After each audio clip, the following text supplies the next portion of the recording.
The Kalb Report is funded by a grant from the Ethics and Excellence in Journalism Foundation.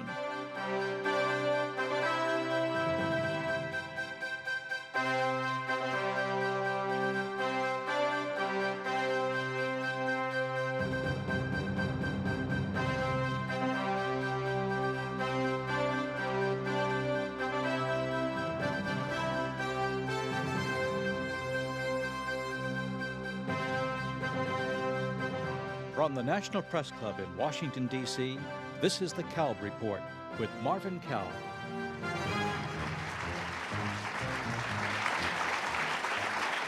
Hello and welcome to the National Press Club and to another edition of the Kalb Report. I'm Marvin Kalb. I think most of us would agree that the 2012 presidential campaign was too long, too costly, and too noisy, except perhaps for the last month or so. Then, in quick succession, there were 3 presidential debates, 1 vice presidential debate, and then the American people went to the polls. Those presidential debates were the most watched and consequential of the entire campaign. 70 million people watched the first, and to the best of my knowledge, roughly, more or less, 60 million watched each of the other 3. Now, only the Super Bowl did better than that. And let's remember, in 11 of the last 14 presidential debates, going back to 1960, there have been these debates, and they are now grown into a fixed feature of the political landscape. Tonight, we have a wonderful opportunity to talk to 3 moderators of the 2012 debates. To my right, only in geographic terms, is Jim Lehrer, easily the dean of the debate moderators, having now done 12 of these debates. No one, Jim, will ever catch up to that record. Jim, the most honored former anchor of the PBS NewsHour, a prolific author, and winner of just about every prize in journalism. To my left, Bob Schieffer, who was chief Washington correspondent of CBS News, anchor of Face the Nation, also an author, and also winner of many journalism awards. And to my immediate right, Martha Raddatz, who is ABC's chief global affairs correspondent, who has spent an enormous amount of time in Iraq and Afghanistan. And she's also the winner of many prizes for her courageous war reporting. Candy Crowley of CNN, who moderated one of the presidential debates in 2012, cannot be with us because of a family emergency, and we send our best to her. 2 of our guests, Jim and Bob, have done this debate stuff before. But for Martha, this was a first appearance, experience. You've done so many interviews in your career. Was this any different? And if it was, in what way? Oh, not at all, really. Just, you know, Janet Brown called me, and I thought, oh, fine, I'll take a vacation, and then I'll go do the debate. It was so different, and I was not covering the campaign.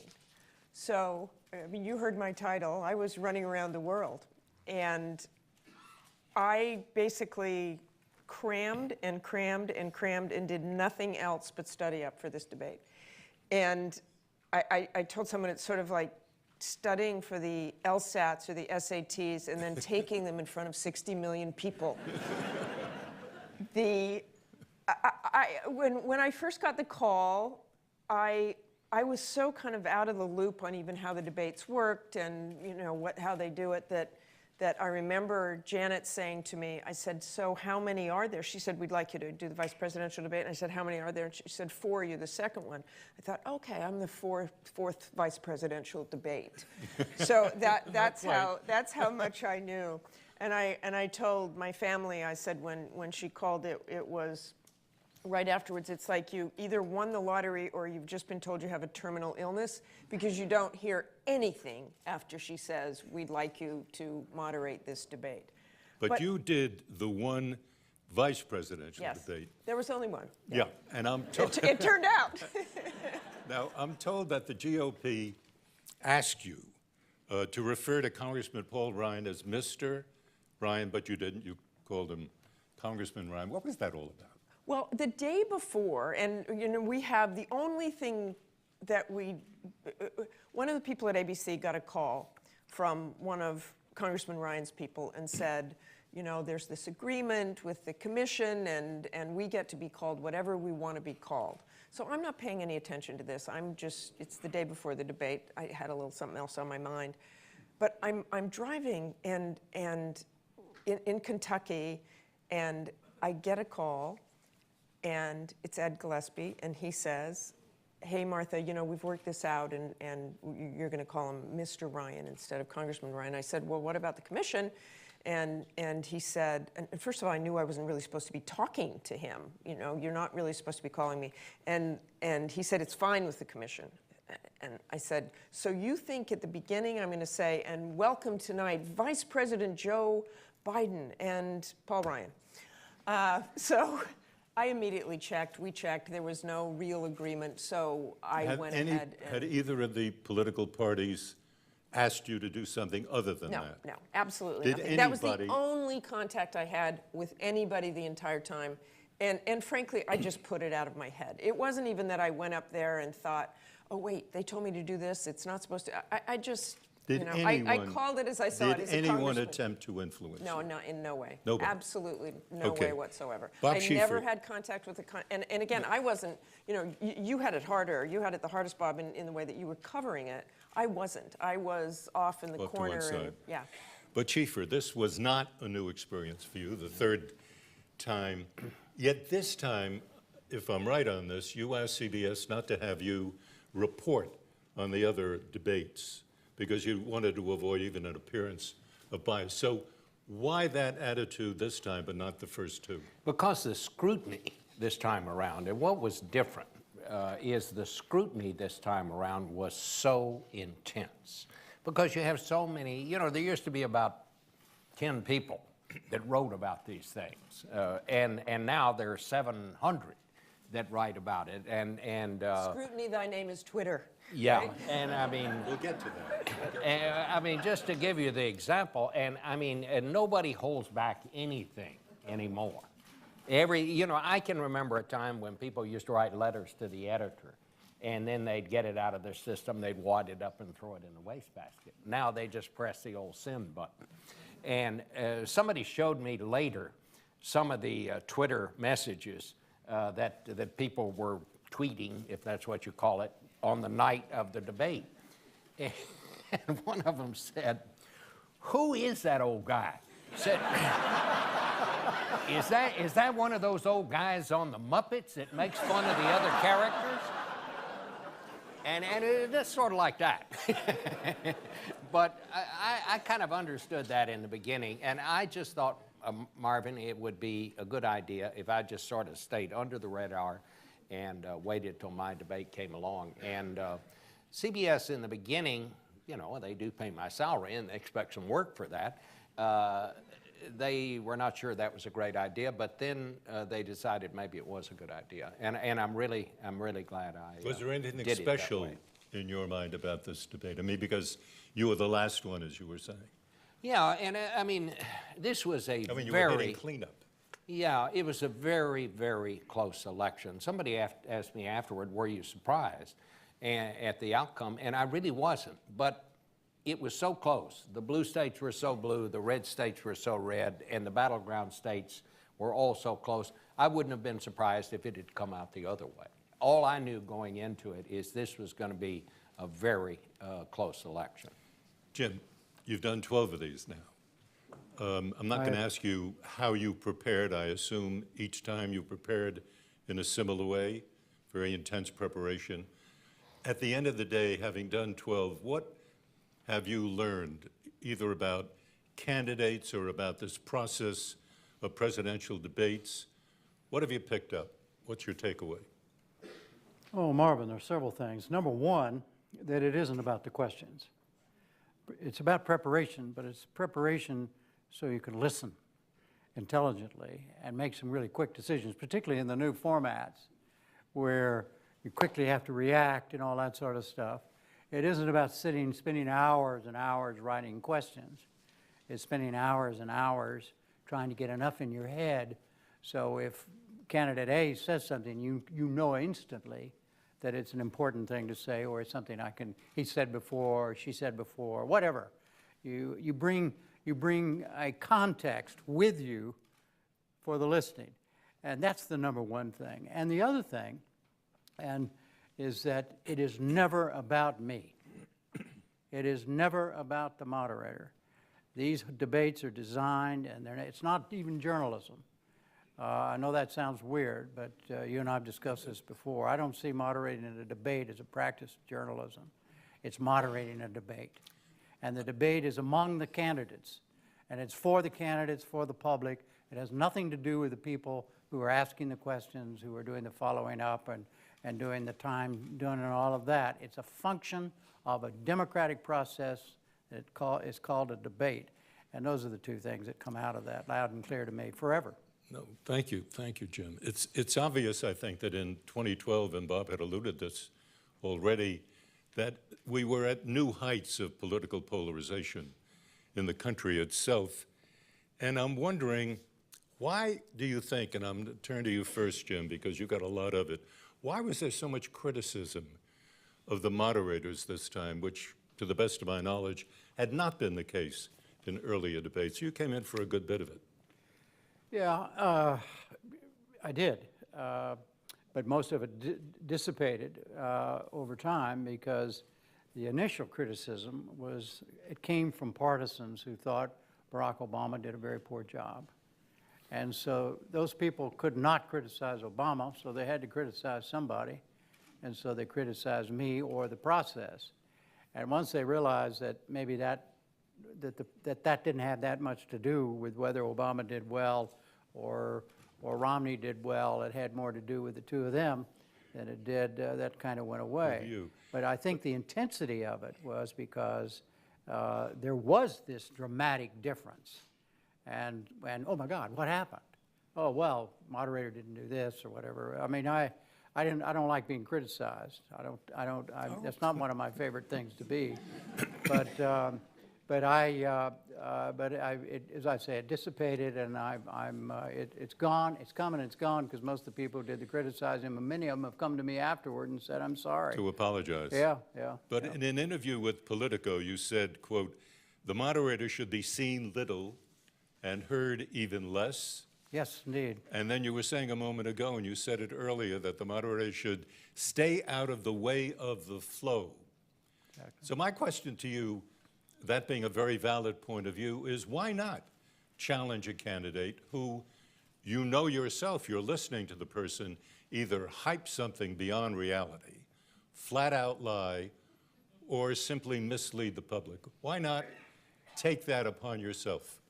Well, I would if those were the only events in the course of a presidential election. Remember, this campaign has been going on. By the time you get to October, we got to October 2012, the campaign for president had been going on for 2 years. It seemed longer. Yeah, I know. Yeah, and that's putting a pretty good spin on it, saying 2 years. And the debates are part of the process, but they're not the whole process. Mm-hmm. If I were to run a debate between Barack Obama and Mitt Romney on the NewsHour, I would do all of those things. But these particular, in my opinion, these particular events are designed for the candidates to show what they can do. If candidate B says something, it's candidate A's responsibility to challenge, particularly unless it's some huge thing. But you don't feel it's yours as the moderator to get in the middle of that? I would as if I was practicing as a journalist, yes. But I'm not practicing as a... You're the moderator in a special circumstance. Absolutely right. It's for me to facilitate and get A to do something about it, yes. But not for me to do it. That's how I see it. Now, Martha, when you were doing your debate, the vice presidential debate, you appear to have a different point of view on this issue. Because I remind you, I don't think I need to, but your first question about Libya was rather sharp. It was forgive me, a pointed question. You need no forgiveness for saying that. Yeah, and you were clearly not just setting it up and sitting back. You were part of it, and I'm trying to understand really whether we're witnessing two philosophies in journalism at work. Jim's was very well expressed right now. I have a feeling Bob might agree with Jim on this, I'm not sure. But I had the impression from you anyway, and from Candy when she was doing hers, that you had a somewhat different approach. Now, explain. I think we all, first of all, you know, I worship these guys. They're fantastic. I immediately read Jim's book. I, you know, have followed. I did. I mean, that was part of my homework. But I think we all bring a different style. And we all, I mean, to me, I was chosen because I was a journalist. I did not believe that I could leap to someone's defense and leap to the other's defense. But to me, if I ask a question, I wanted an answer. And that's my style. I went through this thing when I was first chosen of sort of my own horror of thinking, oh gosh, I'm not George Stephanopoulos, I'm not Jim, I'm not Bob. And in the end, it was, I'm me. I was chosen for who I am. I was chosen for whatever body of work I have that I'm proud of. And I felt that that's the only thing I would say is different too, is that I did spend a lot of time on questions. To me, that was what it was about. I absolutely crammed my head, my very small hard drive head, as much as I could and remember things. But to me, I did want those pointed questions, and I wanted answers. And there's always this balance, because we've all interviewed public figures, and you usually get 20 minutes and 18 minutes, and you don't want to hound them on one topic over and over. There's this line that you are part of it. I mean, you can't help but be part of it. You're looked at because of the questions you ask. You're looked at by what you contribute in a way to that debate. I understand. There's another question having to do with the commission, having to do with the moderators, and that was this business of the political parties getting an answer to the question, what is this 15 minutes going to be devoted to? Be devoted to economics, can be devoted to foreign policy, Iraq, Iran, whatever it be. I remember at CBS, we used to make a big deal about never giving either questions or categories to somebody you're going to interview, because you're supposed to keep that distance. Well, do you feel, but hang on, let me go ahead. Do you feel any sense of discomfort having to participate in what it is that you did this time? No, it didn't. Because of that. No, it didn't bother me. It was new. This is the first time they've ever done it this way, and they basically, and I don't know where it came from. I mean, Janet called me and said, this time we're going to, we want to divide it up, and I think it was 6 categories. And I said, okay, fine. And you didn't have to say at that point in what order or anything. But I mean, I think you really didn't need to in today's sophisticated world. No, you didn't, but you did, is the point. Okay. I mean, Jim, it hadn't happened before. Why the change? Well, the way it was explained to me, and I agreed with it. The way the commission, what the commission said to me was they were keen on 2 things. And remember, the commission's running this. The 3 of us and Candy are not running these debates. The commission makes the decision. I know, but you're Jim Lehrer. I know, all right. So we had to agree to it. No, but what I mean is the commission comes up with it. It's like the 7th grade prom question. Hey, Penelope, if I asked you to go to the prom, would you go? The way, that's how they ask, that's how the invitation goes to a debate. If under these rules, would you do the certain, and so I found out exactly what they proposed, and then I made a decision, yes, I would do that. Okay. And here was their argument about here's what they said, because I was like that as well. What do you mean we're going to do the subjects ahead of time? And the feeling was the commission wanted to make sure in the public's mind that this was a debate between the candidates, that this was not a gotcha game. Gotcha. This was not about reporters, moderators trying to, embarrass people and ask them who the prime minister of whatever it is. Let's open this thing up in this new 24/7 world. Let's make these debates different than everything else in the process. And as Jim said, it is to inform. I mean, that in the end is to inform. And you want the American public to know who these people are, to know how they differ. And I actually, they didn't do that in my debate, but I had no problem with that. And let's face it, there aren't that many surprise categories that we would bring up. I exactly. mean, Let me just add one thing. If they'd have said, we need to see the list of categories and we'll decide which ones you can use and which ones you can't, that would have been a totally different story, and I wouldn't have done that. I would remind you, Marvin, the 6 of mine, 3 of them were the economy. Oh, I know. I mean, so big deal. I was Yeah, so no, I glad you got got that one. Right. So glad you got that one. Boy, and that Well, just let me- really stumped everybody. But Yeah, let me right. explain why I'm even getting Yeah, into yeah. this. Because it's the experience of the League of Women Voters. Now, the League sponsored the debates in 1976, 1980, 84. And for the sake of transparency, I was one of the reporters asked to ask questions in 84. But I remember that when we were finished with that, the League pulled out of the sponsorship. And they argued at that time that there was too much party interference. And they said they had no intention of becoming an accessory to the hoodwinking of the American public. Now, I think that's terribly tough language. But my question for you, Perhaps overstated. overstated perhaps too, but my question little to you is not as moderators, but as reporters. Isn't this something where there may be the beginning of too cozy a relationship between the parties and the public? I really, You don't buy that? I buy really, that. I don't I either. really don't. This was don't one think. I of the mean, I did a purest foreign processes policy ever. debate, and 2 of my sections were the Middle East. I mean, are you going to talk about foreign policy without talking about the Middle East? Are you going to talk about it without talking about Iran? But that's my point. It's so obvious, why do it? Fine. If they don't want to do it, Marvin. it's fine with me. I don't have a problem. One thing you got to remember, that these I'll try. debates, okay, I'll try, okay.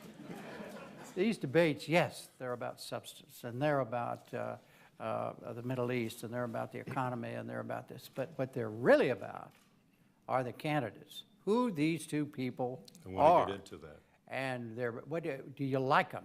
Do you have a feeling of trust? I mean, it's about, you take the measure of these individuals. That's what, you could be asking them about, you could ask them anything, and the debate would still have value, in my opinion. At that stage of the game, remember, we're talking October, and most of the people who are interested have already been following the campaign, so they know some of the differences about issues. And we could have asked anything. I mean, Yeah, no, sure, if absolutely. there's a That's way to ask an economic question and get, anything you want in there. Absolutely. We spent a lot of time talking about education in the foreign policy debate. Yeah, you made the point that people do like teachers. Yeah.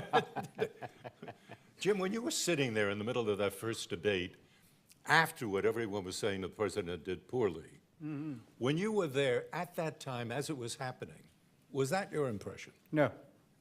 What was your impression? I only had one impression, and I try to avoid impressions while they're going on, because my mind's just not capable of considering more than one thing at a time. I had the impression that Romney was really doing better than I had, quote, expected, but I wasn't judging him. It was just, oh, well, he's doing pretty well. And remember, I have my own, here again, everybody has their own way of doing things. I have my own rule is that if I'm talking to, Romney's talking, and Obama's standing here, I only look at Romney. I never look at the other candidate because I don't want to be party to his reaction. If you get eye contact. So as a consequence, when Romney was talking, I didn't know what even though I was closer to him than anybody, I was not watching Obama's reactions to Romney.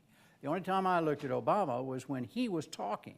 And I noticed a couple of times, I mean, I couldn't help but notice a couple of times that he didn't quite look at me or look at some, but I wasn't, bottom line is, no, I did not have the impression. Martha, in the vice presidential debate, did you see, at the time you were doing it, did you see or hear anything that we as television viewers of the debate might have missed? Was there something going on there, some chemistry? No, I don't think I did. It's one thing from Jim's book, too, that the moderators often miss a moment, and that and it's so different on television. I don't think I really did. I think the one impression, and I was aware of that, I did miss, just for the same reason, You know, I would look at Joe Biden when Joe Biden was talking. I would look at Paul Ryan. I never had any idea that Paul Ryan was apparently having 53 glasses of water. Well, and I didn't notice that till the Saturday Night Live skit, quite honestly. But I do remember thinking in the middle of it, I thought, man, I am so thirsty. But I didn't, because I figured my glass would be shaking and I would spill it all over myself. Exactly. And I thought, these guys are talking. They've had no water. Amazing that they can do that. So I don't think I missed it. I think one of the things that happens in these debates is that the candidates come in and they're ready for whatever debate they're ready for. And that I did feel sort of maybe a quarter of the way through that they realized it might not be the debate they thought it would be. Like, I think Joe Biden thought it would be a little more contentious, and it wasn't. And it took him a while to adjust to that and moderate his decibels. But that's the only, I thought that was a really interesting thing to sit there and sort of realize that was going on, that you could almost sense that was happening with the candidates.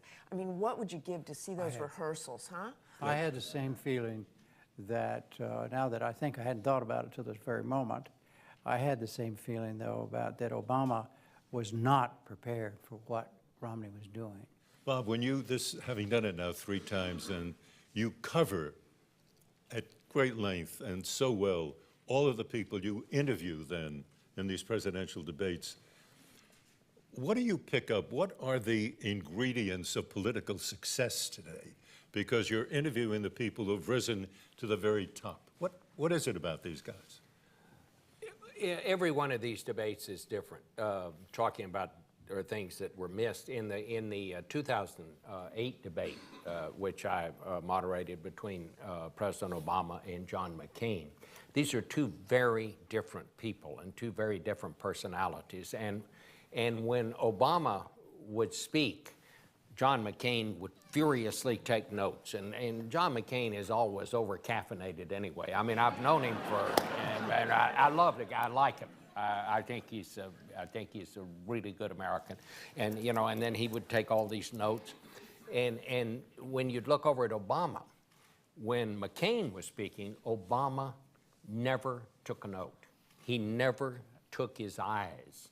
He tried to maintain direct, absolute direct contact, eye contact with John McCain, almost as if you're not going to rattle my chain, fella. Yeah, I'm going to get right in your face and stay right there. And he'd just keep looking at him. And the only time he a couple of times during the debate, I still to this day don't know why he did this. He picked up his pen and would draw a straight line across the notebook. Now, whether this was some sort of a Zen exercise, maybe he was putting 400 pounds of weight on it as he was going across there. Whatever he was doing it for, he always did that. And I've never had the opportunity to ask him why he did that. You know, during the primary debates, Romney, and I talked to him about this when I interviewed him back during the campaign. He always wrote something down at the top of his notebook. And I asked him, I said, what do you write down there? And he said, well, I always write down Dad, because it always reminds me of my father.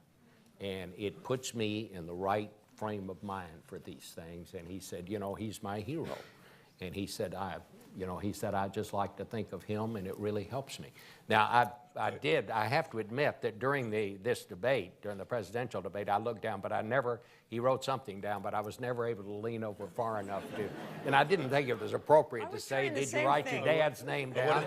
I want to take a moment now to remind our radio, television, and online audiences that this is the Kalb Report. I'm Marvin Kalb, and my guests are 3 moderators of the presidential and vice presidential debates in 2012.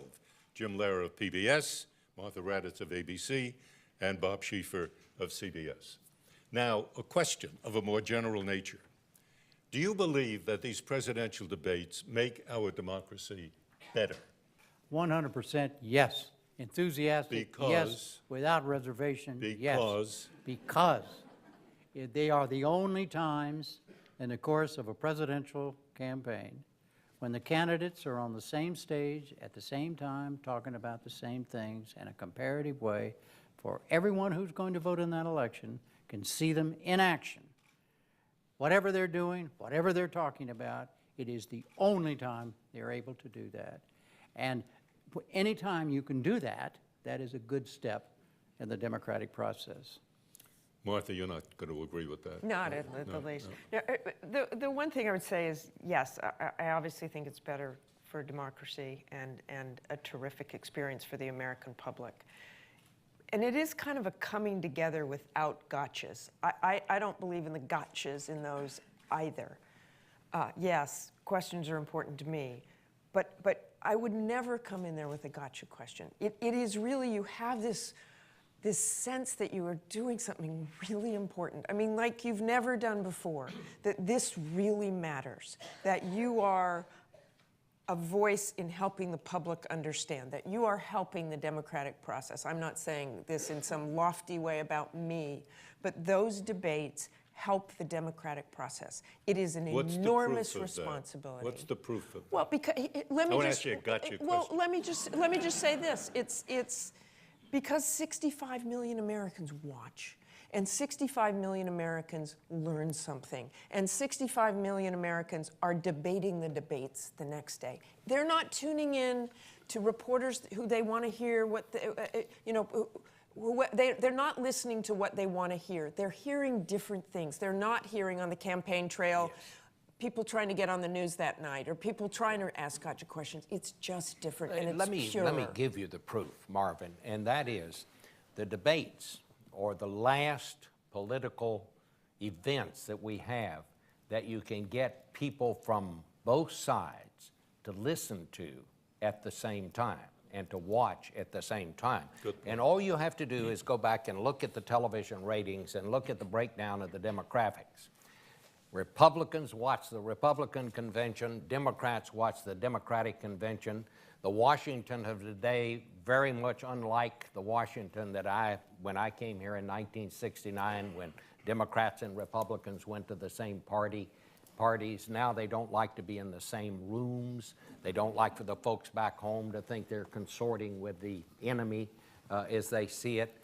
But Republicans will sit through listening to Barack Obama so they can hear what Mitt Romney has to say, and Democrats will do the same. And it's the last event now that you can say that's true. And the only event, Bob, the only event. And that is a good thing. Yeah.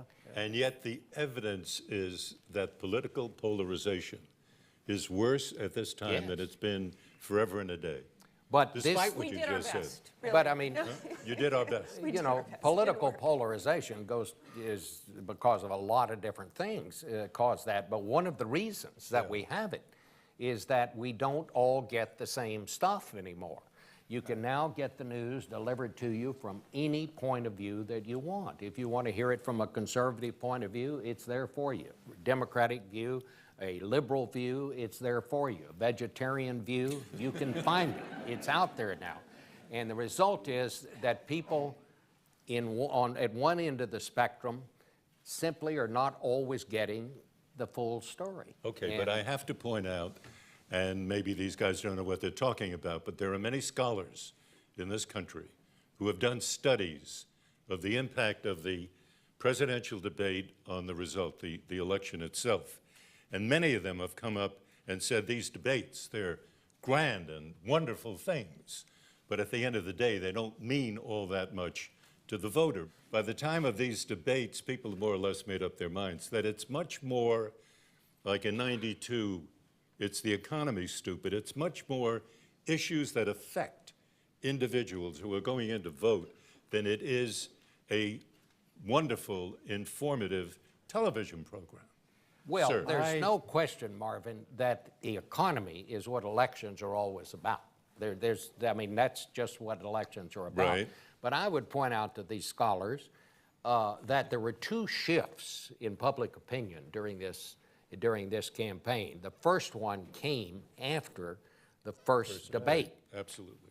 When suddenly here came Romney, and at that point people were saying it looked like Obama was going to run away with it. The second shift came at the end of the Democratic convention after the speech by Bill Clinton. And so there are shifts, and they do change minds, and I think they're I think they're one of the best parts of the campaign process. The fact is, I think we ought to have more debates. I do too. I think we ought to have Rather twice than as many. fewer. But let me say to the scholars, they're overlooking the obvious. Maybe that's why they're scholars. But no, because scholars, no, that's not a put down of scholars. Scholars, No, no one would even think that, Jim. Scholars need to go beyond the obvious. So that's And what you're makes dealing them with the scholars. obvious Where only? the obvious is that the 67 million people watched the first debate, okay? Let's say that 4 years ago it was about the same number. Okay, and there was no 2-to-1 change like there was in 2012. Right. But what the debates do, they are confirming exercises as much as they are. See, the scholars tend to say, oh, well, it didn't change any votes, so as a consequence, the debates don't matter. That is not the way to look at it. People watch those debates, as Bob says, all the Democrats watch, all the Republicans watch, and if you're a Republican, you're watching your candidate, and you're already leaning that way. I like this guy, or whatever. Or I'm taking the measure, maybe, and there's a very small percentage of the people are legitimately undecided. That's correct. But the debate isn't just for them. The debate is for everybody. Okay. And what it does is rouse and rally the supporters as much as it causes people to change their minds or to make a decision. And to me, that is hugely important. Martha, in these debates, based on your experience earlier as a viewer and now as a participant, who has the advantage, the incumbent or the challenger? The incumbent because he got all of the information, he knows it and could speak with greater authority, or the challenger because he doesn't have the information and could speak with greater authority. So who do you think really has the advantage I think here? it depends on who the incumbent is and who the non-incumbent is. I actually haven't given that much thought, and I know that going into my debate there were things written about, oh my gosh, Paul Ryan must be, he's never been through this and he must be studying up on foreign policy. But on the other hand, there were people who wrote, no, Joe Biden's probably more nervous about this because I know a fair bit about foreign policy. So I think when you go in, you have some advantages and some disadvantages. Mm-hmm. As the incumbent, maybe you have to go over a higher bar, and as the non-incumbent, you just have to prove yourself. Was there any question that you could have come up with, since you did a lot of question accumulation? Was there anyone, when you think back upon it now, that you could have asked either one of the candidates that might have put them off stride for a moment? Oh, I'm sure there, I think probably all three of us are, I wish I'd asked this, or I wish I'd followed up that way, or I wish I'd done that. But it wasn't, again, I really didn't try to do gotcha. I just wanted to know what they knew. And there's also this line that you don't want to look like a complete jerk. You don't want to ask that question in a way that makes you look like it's just too cute, or you were really trying to throw them off. I mean, let's go back to Bernie Shaw. I mean, that I looked and I was actually out there as a somewhat young reporter, a local TV reporter, and I remember hearing that in Los Angeles, that debate was. I'm sure you guys were there. And it was stunning. I mean, in the end, though, talk about a debate that changes things. Well, Bernie Shaw asking Michael Dukakis about what he would do if his wife was raped, would he then believe in the death penalty? And I love, it was probably in your book too, Jim, that Michael Dukakis later just saying he was overbriefed. He just had his answers there and he didn't think about it. And I do think there's, just as much as there's that moment that moderators might miss, there is that over-briefing problem too. Bernie Shaw had the view, which he's expressed many times, that if he has an opportunity to talk to somebody who may be President of the United States or is, picking up your point again, Jim, that it isn't special that it's in a presidential debate. If you have that opportunity to ask him a pointed question about a major issue, take the opportunity, because most of the time, in Bernie's view, and I share a good part of this, by the way, the politician will use you, will use your network, essentially to sell his point of view and himself. So if you have an opportunity as a reporter, do your thing and ask the tough question. That's the Bernie Shaw line on this. The question I'd like to ask here is, I think we learned during the 1960 debate, there's been a lot of research on this too, that John Kennedy arrived on the scene looking tan, rested, healthy, and Richard Nixon arrived looking pale, 5 o'clock shadow, rather anxious. Sweating. And the studies, sorry? He was perspiring. And he was perspiring. Yeah. And at that particular time, the studies suggest that Kennedy won the debate on television, but Nixon won it on radio because he came through as very authoritative. So you guys have been at this now for a while. What is really important today in our world of television, which is still so critical to this society? What is the key thing? Is it a wonderful, clear policy presentation, or is it wearing the kind of socks that you are today, Bob? I mean, really lovely socks. I mean, what is it that really grabs you? Like, you know, Walter Mondale in 1984, Where's the Beef? Senator, you know, Jack Kennedy. Is it the line or the more structured presentation?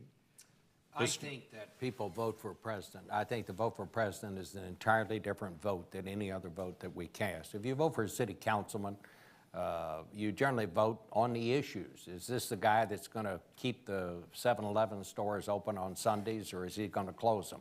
Is he the guy that's going to zone your neighborhood so they can't put mini warehouses in there or not? And I don't think personality plays much part in it, but the vote for president is different. And I think most studies suggest that people vote for the person that they have the most confidence in, or would have the most confidence in a time of national crisis. And I happen to think that's a pretty good reason And to that vote communication for a skills president. matter. And so I think that in that case, I think communication skills do matter. American people are not stupid. They're actually pretty smart.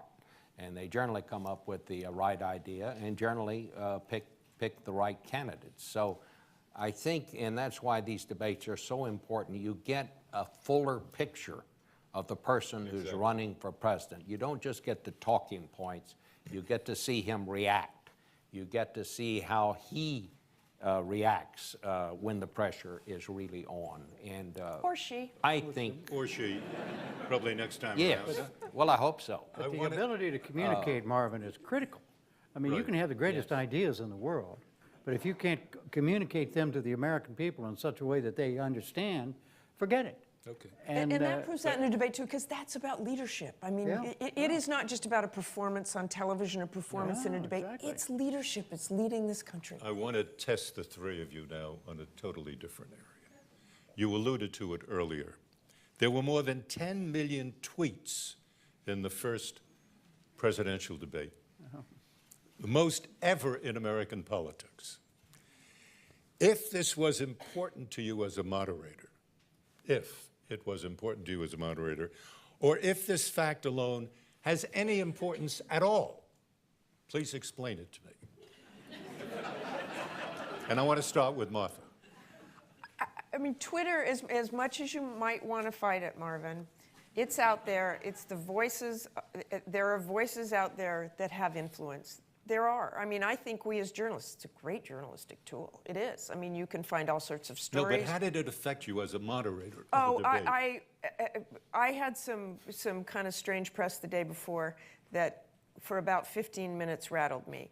It did not affect me as a moderator. I'll tell you what it affected me. It affected me as a mom. And my son's on Twitter all the time. It's the only way he communicates, really. It's like if he's in the bedroom, it's like, are you coming to dinner? You know, and I tweet it. But I was worried because there was such nasty stuff. And You mean directed at you? yeah. I mean, but then my son's like, Mom, the people, I said, you know, there's some crazy people who write really mean things and don't worry about it. I mean, my son's in college, he's a football player, so he wasn't really that worried. He goes, Mom, are you nuts? These people have 3 followers that you're looking at. Quit answering them, and they're all living in basements with 75 cats. So, but really, what I really want to do someday is a reality show where I go find those people, and I knock on the door and say, what do you mean you don't like my hair? Yours isn't so great either. So. Ring their Jim, neck. did these tweets bother you in any way as moderator? I got millions of critical tweets. I understand. I never read any of them. Got no report on any of them. Did not want to know about them. I knew You're that. a better person than I am. Well, quick story. When that debate was over, we went to dinner, my family, with Kate and our kids and some other people. And I came away from the Denver hall to the hotel where we were having dinner. Everybody, we talked about the debate and all that sort of stuff. There was no feeling that we were just talking about the debate. It wasn't that Obama done poorly or anybody, that I was a fool or this or that or whatever. And then one of the people at the table had one of these little gadgets and said, do you think there's like a Twitter gadget? yeah, like a Bob? Twitter gadget, yeah. There's no Twitter gadget, So okay? one of my friends said, oh, well, they're tweeting this. And I said, well, what are they saying? He said, oh, they're saying all kinds of things. Some of the stuff you don't want to know. And I said, that's great. That was the end of it. And then afterward, I heard about these millions and millions of tweets, and I knew that some of them were critical of me. But look, bottom line here on this, I felt good about that debate. So no tweet and Twitter, 10 million Twitters and tweets weren't going to change my view of that. Okay. I want right now hashtag Bob's purple socks, okay? And let's just see how many tweets we can get. Hashtag Bob's socks. Bob, I want to ask you this question relating to the new technology.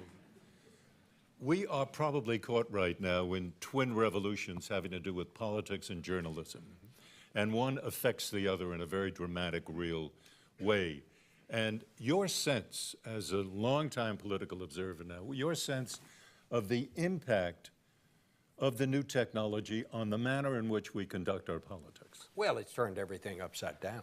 Tell it it has turned everything upside down. You know, when I was a young reporter back in Fort Worth, and I worked for the Fort Worth Star-Telegram, every election we had down there, about 10 days out from the election, there would be a whispering campaign that one of the candidates had a girlfriend out on the east side.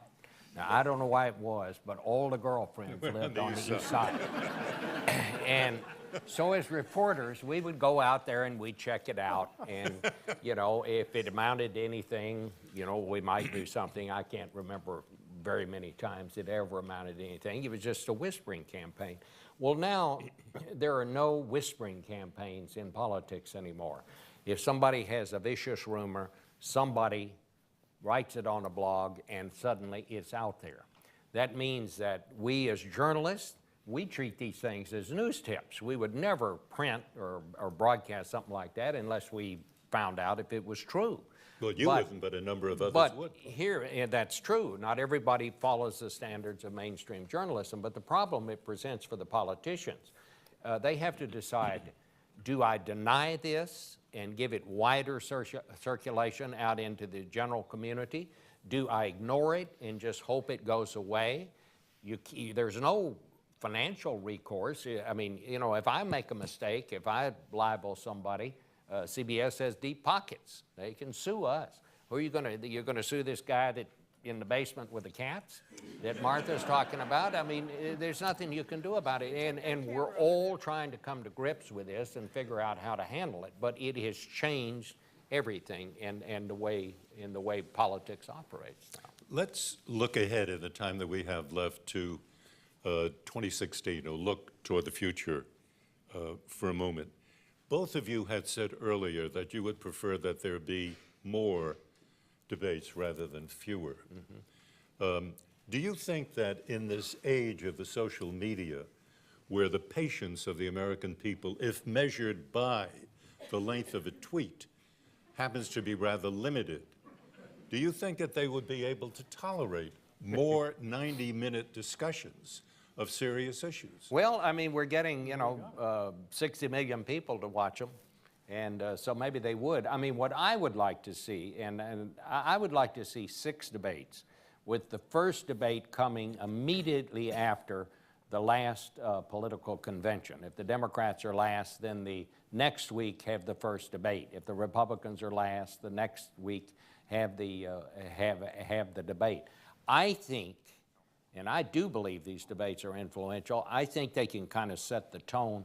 I think if you could have that first debate as quickly as possible after the conventions, it might actually change the tone of the debate itself. At least it would get it off to a serious start. I would also say, Marvin, and since you asked me, I think the right format is to have the 2 candidates seated at a table with the moderator. That just seems to work. The last 2 that I've done, that was the format. It just seems to work better, and I think you can exercise better control I think it does too. when you have them standing behind a podium. And I would also say that if the debate commission were to ask me, well, they don't have to ask me, I'm going to tell them. I would suggest that you do away with the town hall forum. It just seems not to work, in my view, as well. It gives them a chance to put too much show business into it. You know, you get the candidates kind of performing and walking over and getting in the other guy's space sometimes. I kind of like that. Well, that's fine. I think that shows something about the candidates too. I do. but I'm not sure I'd say 6 debates. I think I like the 4 debates. I was done with those debates by the end of the I think you just topped it up perfectly there in the end, Bob. What about the idea, Jim, of doing a debate, if we do more debates, if that idea is ever seriously considered? What about doing that 90 minutes on one subject? Well, that's why I would want to do 6, because you could mean drill 6 in on rather one than subject 4? for the whole 90 minutes, and another subject for the whole 90 minutes, and do it by subject rather than format. And whatever anybody thinks about the town hall, I agree with Bob. My experience with the town hall formats is, first of all, the moderator chooses the questions anyhow. Right. You're going to get 22 questions no matter what. You have 140 people, that's 280 questions. 22 of them are going to be asked. Right. There's no give and take. It's not a real town hall, but it does have, you know, it's got some appeal. But in terms of substance, it's not a place to go. A town hall meeting doesn't go for, it's a different kind of thing. But if you were to do 6 and you do one subject at a time, and I think the evidence is out there that the public would watch them. I mean, 67 million people sat on television and watched those debates. Another 15, 20 million watched it later and followed and did it. I mean, there were over 100 million people watched some or all of that first debate, and the same thing, the same kinds of numbers continued through them all. The people really care about this. We've only got a seriously. little more than a minute Sure. to go, and I just want very quickly to ask Martha, why do you think they came to you and asked you to do a debate? I don't know. I mean, I really don't know. I mean, maybe it's because I wasn't covering the campaign. I mean, I covered the White House for 2.5 years, and that wasn't my favorite assignment because I think I'm kind of an independent operator, and I highly respect the White House press corps. And if they asked you again in 2016? It's an honor. That, you know, and that's all I'll say. It's an honor. I hope I was chosen for my body of work and that I'm a reporter that people trust and that I work hard. That's all I can say. Okay, Schieffer, why, aside from the color of your socks, do you think that that the commission came to you for the 3rd time to do these debates? Because Work you're cheap. so damn good looking? I work cheap. You work cheap? I have no idea. Maybe because I'm older, you know. No. Would you do it again? I don't think so. No, I think I've served my time here. It was a great honor. Jim. And I think I'll quit while I'm ahead. Jim, last time you were here, I asked you this question, and you said no on 2012. No, it's not going to happen, but you did it. So in 10 seconds, can you tell me why you're going to say yes again in 2016? The answer is no. I'm not going to do it in 2016. Friends and colleagues, I want you to know that our time's up. It's the tyranny of the clock once again. You're all very familiar with the tyranny of the clock. But I want to close with an obvious editorial point. I think these presidential debates are absolutely essential to the democratic process, and they have to go on and they should continue. And as far as I'm concerned, a pat on the back to the Commission on Presidential Debates, which organizes these debates every 4 years. And I want to extend my thanks to our wonderful and attentive audience, to our terrific panel of moderators, and to all of you out there who cherish a free, vibrant press as the best guarantor of a free and vibrant society. But that's it for now. I'm Marvin Kalb, and as Ed Murrow used to say many years ago, good night and good luck.